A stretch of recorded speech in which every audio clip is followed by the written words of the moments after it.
Let me put the watch over here, not to talk too much, because politicians, when they see the microphone, dozens of minutes of talking without worrying about what the time is. So it's getting much easier for me to adapt myself. Okay, distinguished executives and members of the Turkey-US Business Council, ladies and gentlemen, honorable guests. First of all, I would like to start by expressing my gratitude for joining you today on the occasion of today's event hosted by the Turkey-US Business Council, which takes enormous responsibility to take the friendship and cooperation between Turkey and the United States to the next level. This is an important week for the cooperation between our two nations. Since last Thursday, when we arrived here to attend G20, World Bank and IMF meetings, my team and I held a series of meetings. We had productive ones with many of the international financial institutions. Moreover, Treasury Secretary Mr. Steve Mnuchin and I discussed lots of different topics, including steps to further strengthen the economic cooperation between our two nations as well. And this morning, I have had very productive and fruitful talks on White House with my counterparts, including this all economical targets, trade targets between Turkey and US, which is supposed to be, the presidents agreed, around $75 billion as well. Tomorrow, the talks will continue as well, and weekly by weekly, we are going to expand the subgroups to reach these targets with our ministers, Rusar Pekcan and Mr. Wilbur Ross, and my counterparts as well. So, doing pretty well, doing fine, so far so good. It's a very historic, especially challenging time-wise. It's a very historic visit from my side, and thankfully, so far so good again. This high level of participation from Turkey attests to the importance we attach to this meeting and within its framework to taking our bilateral cooperation to the next level and our determination to accomplish that goal. We are going through a time of unprecedented change at all levels throughout the globe. The international system is being challenged from all sides by economic, political, and social forces. Global powers and regional actors are faced with such a dynamic yet destabilizing set of challenges and threats that they have no choice but to adapt to the new circumstances rapidly. None of the states in the world are capable of unilaterally managing or containing these challenges by itself. We have experienced this in the rise of the new wave of terrorism in the beginning of this millennium, we all remember. A global war against terrorism and an international coalition to fight against it can barely contain the threat of terrorism in our world today. Emerging environmental, health, humanitarian, and development problems also require a constant and habitual cooperation among states. While these threats are becoming more transnational, the emerging international system is also making it harder for states to form and pursue cooperation. This is very much important. Today, we are facing rising protectionism, re-emerging nationalism, and far-right populism push for less transnational cooperation. The system, in one sense, is testing the sustainability of cooperation among states and endurance of alliances. In fact, the emerging system is creating more threats and transnational challenges, generating circumstances that impede cooperation and weakening existing ties between states all at the same time. Turkish-American relations are also being tested by this changing international environment. In recent years, the Turkish-American alliance has faced multiple challenges. As the United States seeks to redefine its global role and its regional posture, Turkey has been seeking to protect its national interests in all areas in an increasingly difficult and evolving neighborhood.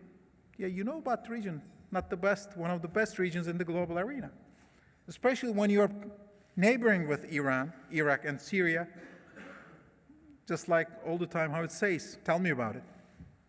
The historical depth and institutional strength of the security alliance between our countries within the framework of NATO continue to be the linchpin of the bilateral relations. This is not a days or months or years of relationship. Almost 70 years we are talking about. Starting from 1950s, right, with the Korean War, Turkey spent not only workforce, but human resource on that sense as well. However, the new security threats and the new geopolitical and geoeconomic risks in the region necessitate a diversification of cooperation between our countries. In bilateral tensions over the course of the last decade, the Turkish and American leaders have been actively involved in resolving these crises. After every summit between the leaders, the message has been for stronger cooperation, strategic partnership, and continuation of dialogue in that sense. However, in the last few years, the developments in the Middle East and its aftershocks made the relation less stable than our leaders aspired, especially within the understanding of the previous US administration. Not this one. We have seen so many examples on that. From the very beginning of the crisis in Syria, we have expressed our willingness to work with the US to resolve the crisis in this country. We have warned the international community about its potential spillover effects.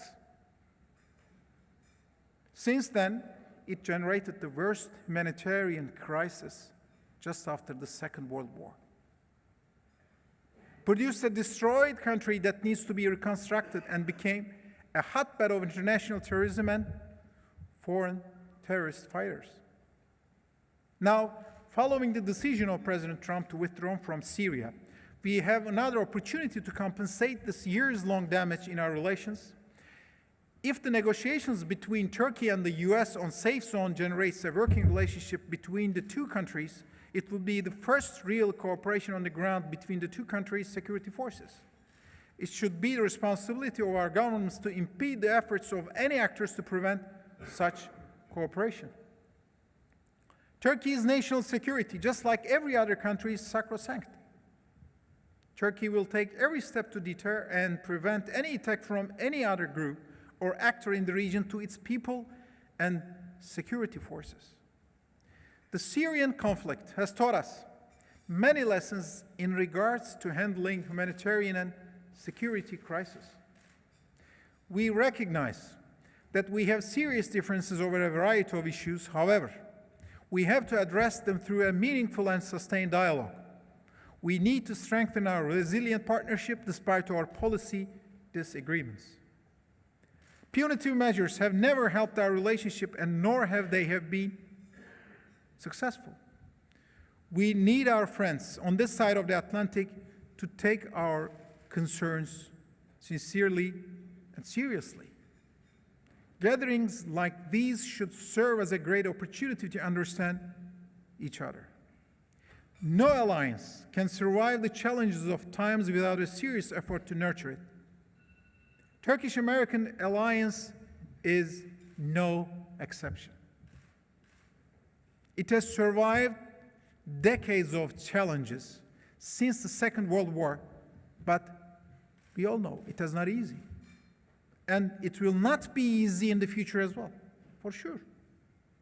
It falls on our shoulders to make sure that our disagreements do not determine the nature of our relationship.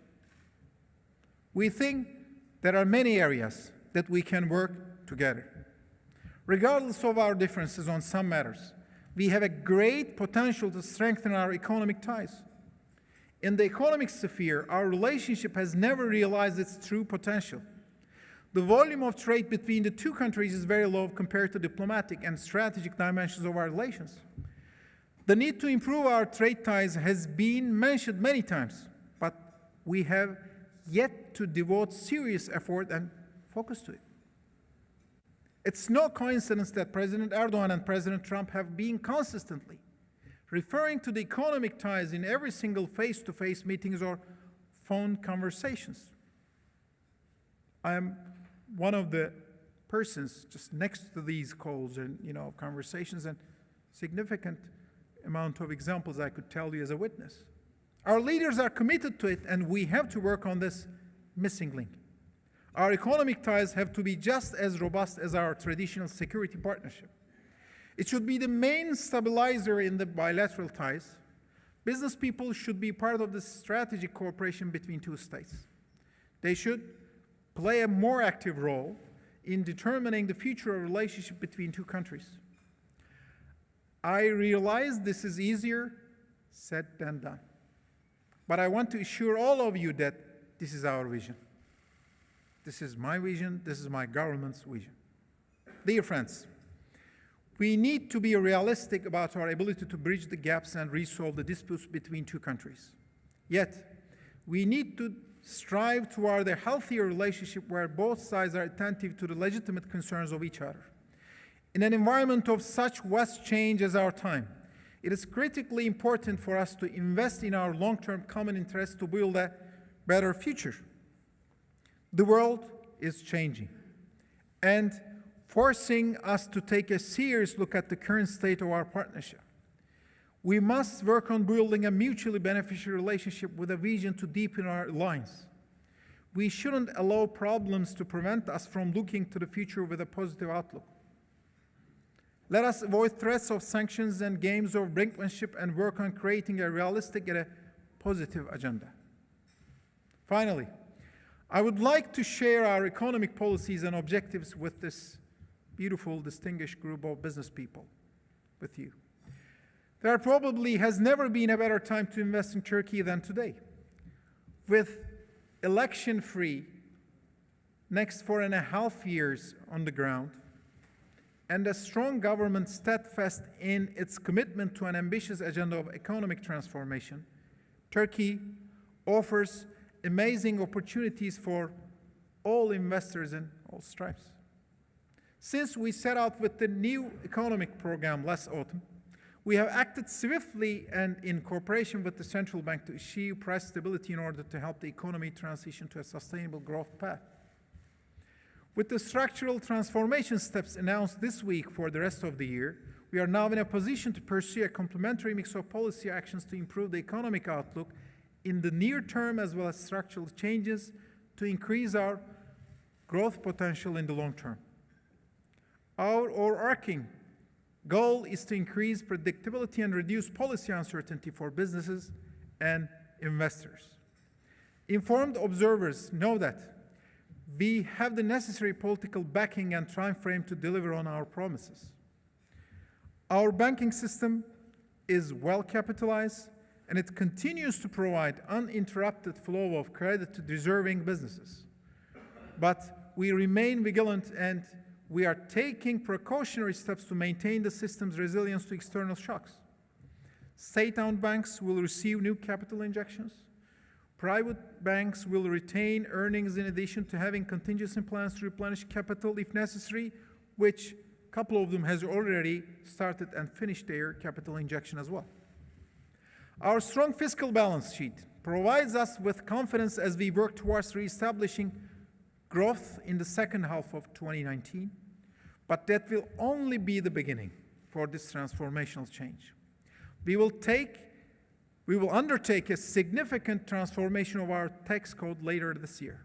It has already started with all parties, from business environment, from Big Four companies, tax companies, auditing companies, and from the government officials, which we have created a tax-minded group of strategic people to transform, and not only transform, but to compete within this global environment type of tax system for the business environment. There will be lots of other transformational steps announced by various ministries in this month, which we have announced this transformational change. The Ministry of Industry and Technology will outline an initiative in May that will target the domestic production of key industrial components to reduce imports, which will be announcing this May around more than 300 units of different products in this localization strategy, which each unit of it will be announced from the minister. In August, the Ministry of Trade, Ruslan, I think latest August, I think it will be much maybe earlier than that, will announce a plan that will focus on developing new markets for exports. The Ministry of Tourism will unveil a master plan in September. I think it's going to be maybe earlier than September, to double our tourism revenues over the next 4 years. The target will be 70 million tourists to $70 billion by 2023. The Ministry of Transport and Infrastructure will set a vision for becoming the logistics hub, which naturally it's a logistics hub, but according to all the data provided globally within that sense, 16 years of all infrastructural investment this government has made, including airway, highway, railway, seaway, all of it. Huge amount of investment already has been completed.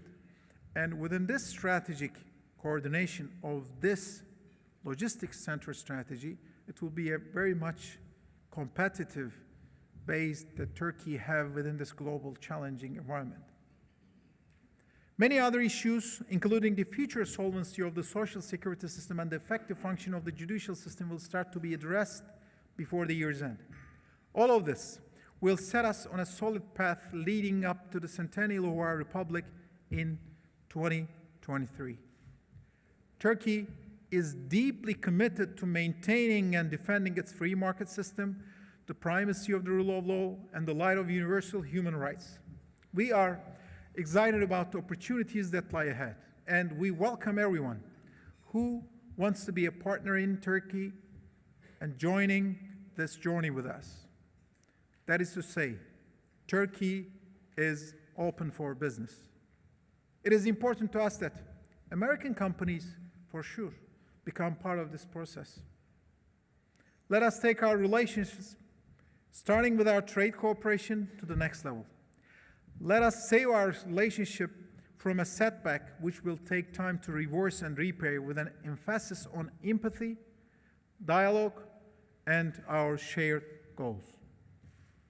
Once again, I would like to thank Turkey-US Business Council for hosting this extraordinary event, which I have been attending these, dinners for many years. I think this will be I don't know the track record, but I think Mehmet Ali Bey knows it. This is not the most crowded one, but most eligible and energetic one this year in a very challenging time.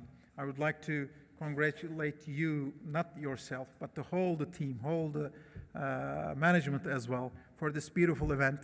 And I would like to thank each one of you, inviting us and having a chance to speak on behalf of this beautiful gathering. And have a great evening. Thank you very much.